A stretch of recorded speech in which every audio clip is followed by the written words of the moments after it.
Je vous souhaite un bon début du mois de mars. Chers frères et sœurs en Christ, soyez bénis au nom de Jésus-Christ et bienvenue, oui, à ce nouveau mois de mars, le troisième mois de l'année. Alors nous rendons grâce à l'Éternel. Oui, le Seigneur a été merveilleux, magnifique, excellent, glorieux en nos vies tout au long du mois de février. Alors, il nous a amenés dans ce mois de mars pour des belles choses, pour des merveilleuses choses, pour un futur glorieux, pour ce mois de mars glorieux, excellent, plein de lumière. Alors, je vous souhaite une merveilleuse journée et un bon début du mois de mars. Une fois de plus, nous allons prier et rendre grâce à l'Éternel. D'abord, pourrez votre dévotionnel préférez la rhapsodie des réalités qui vous donne un pouce pour votre journée et un sens à votre vie est désormais disponible à plus de 5900 langues et nous n'avons pas fini de compter.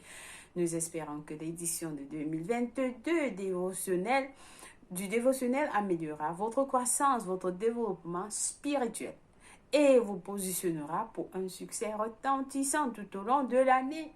Les pensées qui changent à jamais contenues dans cette édition vous rafraîchiront et vous transformeront et vous prépareront pour une expérience très épanouissante, productive et rémunératrice avec la parole de Dieu. Alors, nous avons des prières, des confessions tout au long de la semaine, de chaque jour.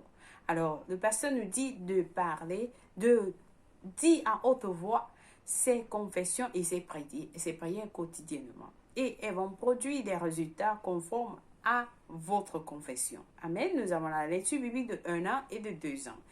Alors, le pasteur vous dit, nous vous invitons à apprécier la présence glorieuse de Dieu et la victoire tout au long de l'année en choisissant de prendre une dose quotidienne de sa parole. Nous vous aimons tous, que Dieu vous bénisse. Venant du pasteur Christ. Alléluia. Soyez bénis au nom de Jésus-Christ. Alors, nous allons prier pour notre mois, le mois de mars, qui soit béni, qui soit fructueux, qui soit productif, qui soit excellent. Oui, meilleur. Alors, c'est le troisième mois. Nous devons recevoir toutes les bénédictions. Donc, nous allons prier avec la parole de Dieu. Amen. Nous allons prier avec le psaume 23. Le psaume 23 qui nous dit, le Seigneur est mon berger. Alors, je ne manquerai de rien. Alléluia. Est-ce que quelqu'un est déjà au psaume 23?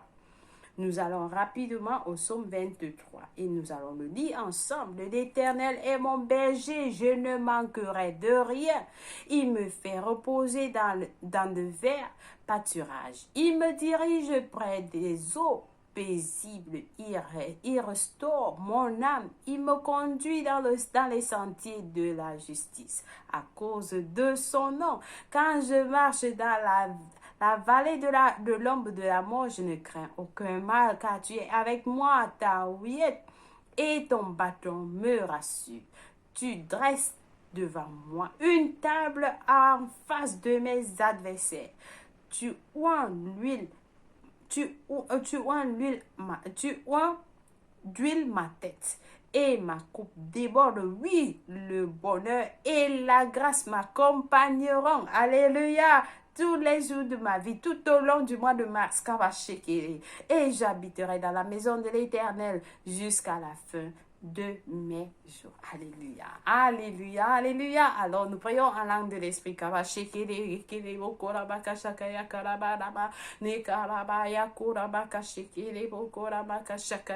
Nous bénissons notre mois de mars.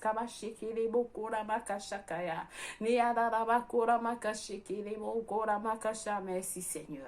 Merci pour ta grâce. Merci pour les bénédictions du mois de mars. Nous recevons cela avec foi au nom de Jésus-Christ.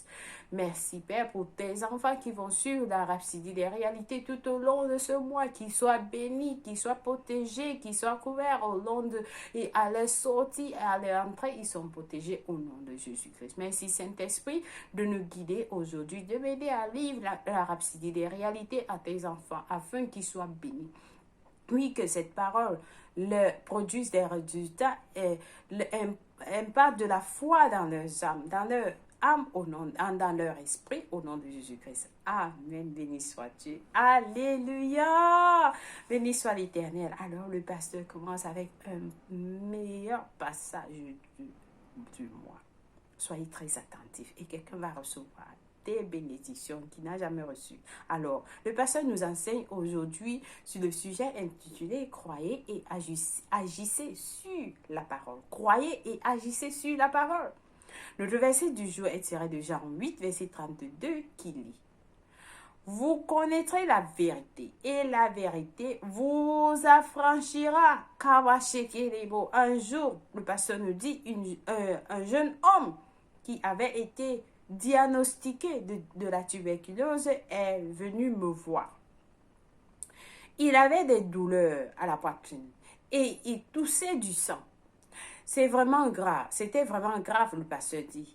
Il fit sortir les documents du diagnostic pour me les montrer. Je lui ai dit, crois-tu que Jésus-Christ vit en toi?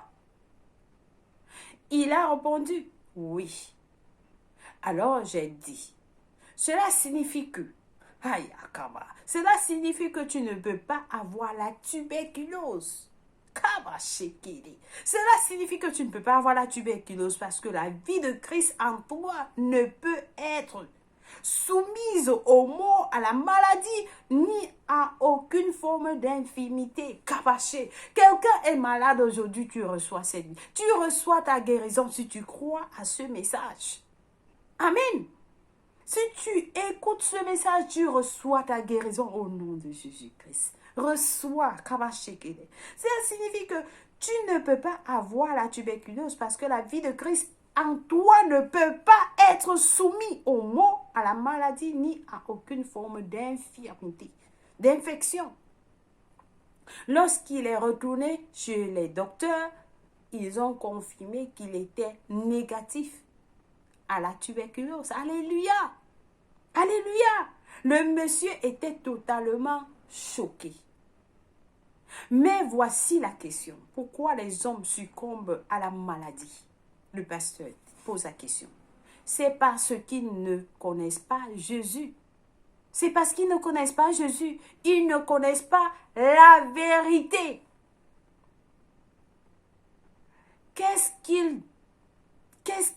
Qu'en est-il de ceux qui ont entendu la véritable évangile de la santé divine et qui continuent à succomber aux maux et à la maladie? Le pasteur pose la question. Il y a beaucoup de chrétiens qui sont encore, ils ont reçu l'évangile, la véritable évangile, mais ils sont toujours malades.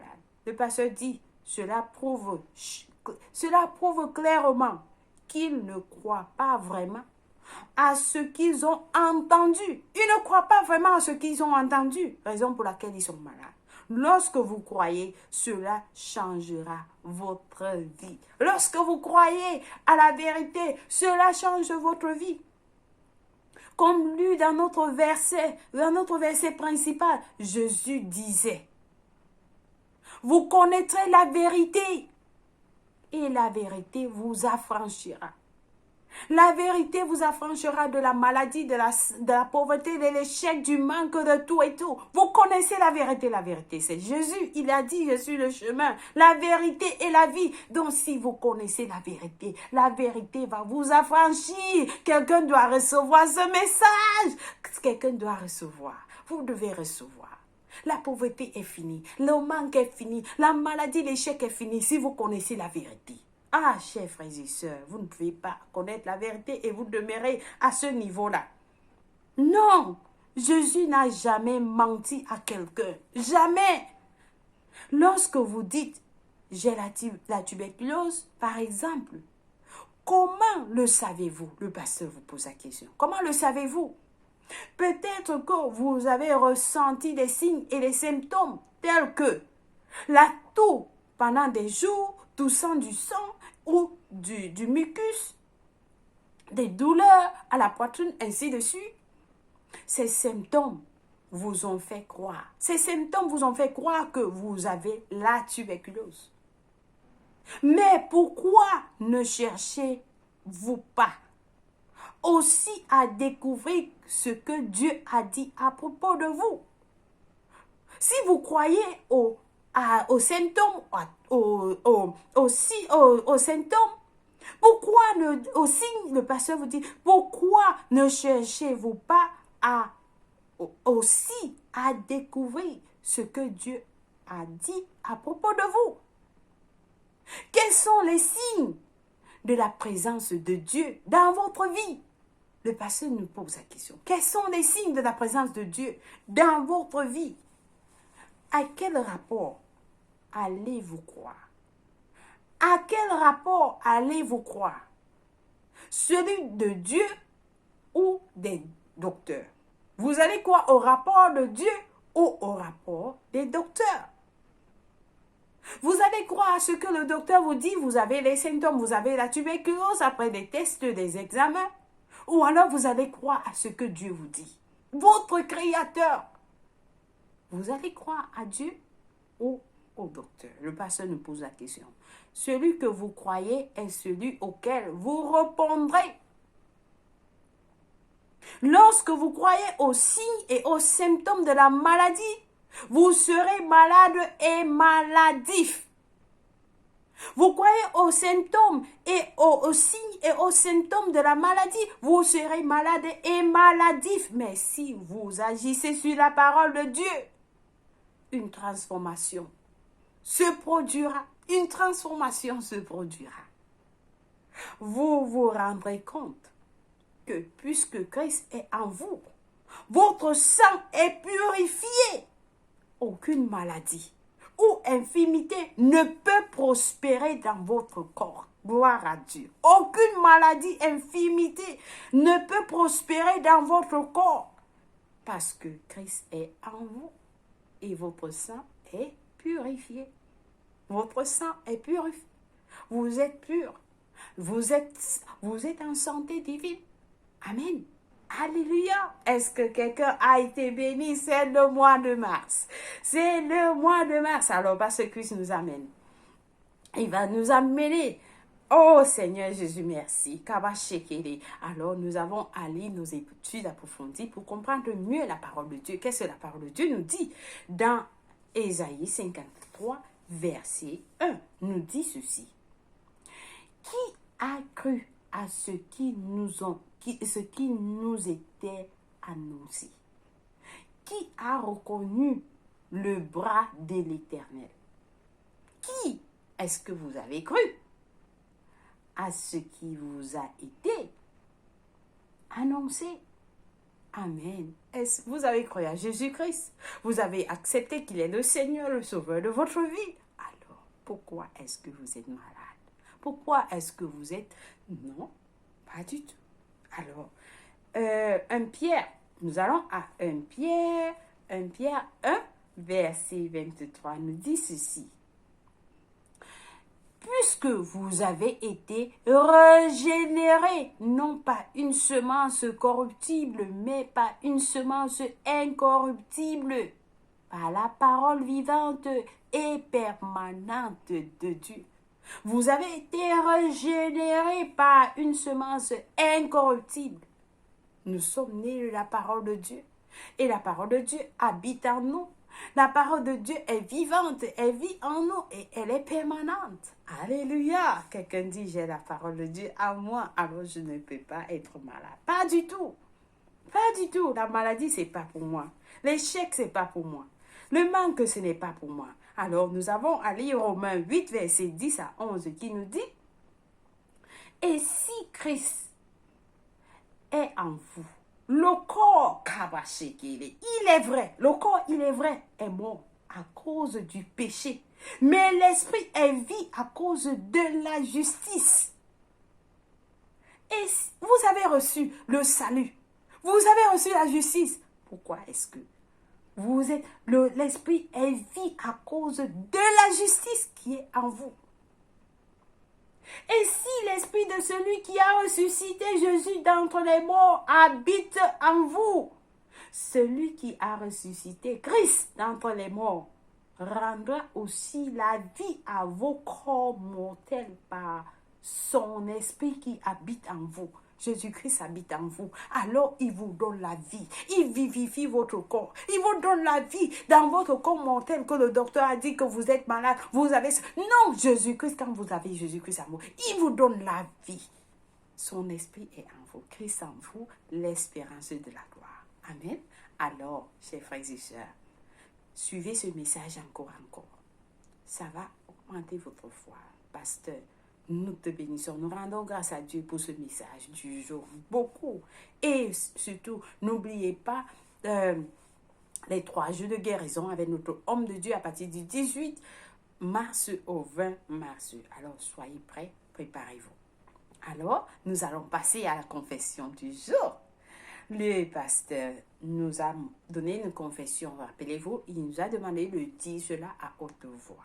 Amen. Et nous allons recevoir les résultats de nos confessions. Nous confessons en disant, j'ai reçu une vie indestructible qui est supérieure que celle de l'homme ordinaire. Ma nouvelle vie est issue de la parole de Dieu et elle est sans tache. Elle demeure pour toujours parce que le Saint-Esprit qui veille sur mon corps l'inonde de la vie divine, me débarrasse de toute infirmité. L'ancienne vie qui est soumise à la maladie a été supplantée par la vie de Dieu. Je crois en cette vérité et en elle, je vis. Je crois à cette vérité et en elle, je vis. Gloire à Dieu. Alléluia. Béni soit l'Éternel. Nous avons la lecture biblique de 1 an. Aujourd'hui, à lire dans Marc 9, verset 15 à 32, Nombre 7 à 8. Et pour la lecture de 2 ans, nous avons à lire Acte 23, verset 1 à 10, Somme 50 à 51. Alors, chers frères et sœurs en Christ, vous avez suivi ce message. Il n'y a que cette vie, Jésus-Christ qui peut vous donner cette vie-ci, ce que vous avez entendu.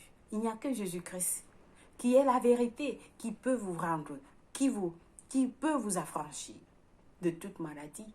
Alors, si vous n'avez pas encore reçu Jésus-Christ dans votre vie, c'est l'opportunité pour vous de le recevoir. Priez cette prière avec moi en disant, ô Seigneur Dieu, je crois de tout mon cœur en Jésus-Christ, le Fils du Dieu vivant. Je crois qu'il est mort pour moi à la croix. Et Dieu l'a ressuscité des morts. Je crois qu'il est en vie aujourd'hui. Je confesse avec ma bouche que Jésus-Christ est le Seigneur de ma vie à partir d'aujourd'hui. Par lui et par son nom, j'ai la vie éternelle. J'ai reçu la vie éternelle dans mon esprit par la foi. Je suis né de nouveau. Je suis désormais un enfant de Dieu. Oui, je suis la justice de Dieu en Jésus-Christ. Merci Seigneur Jésus pour ton précieux Saint-Esprit. Je le reçois maintenant dans mon cœur afin de m'aider à vivre une vie chrétienne efficace. Je peux parler en langue de l'Esprit, poser mes mains aux malades pour qu'ils guérissent. Oui, j'ai reçu la vérité. Je crois à la vérité. Et la vérité m'affranchira. Alléluia. Amen. Béni soit l'Éternel. Oui. Vous êtes bénis au nom de Jésus-Christ. Si vous avez prié cette prière, laissez-nous savoir que vous avez prié. Nous allons vous envoyer un livre intitulé Maintenant que vous êtes nés de nouveau. Amen. Soyez bénis. Merci une fois de plus d'avoir suivi la rhapsodie des réalités et soyez infiniment bénis dans l'amour et la paix de Dieu en ce jour et pour toujours. Au nom de Jésus-Christ. Amen. Joyeux anniversaire à vous. Au nom de Jésus-Christ. Amen. Merci et bonne journée. Je vous aime et Jésus vous aime plus. Au revoir.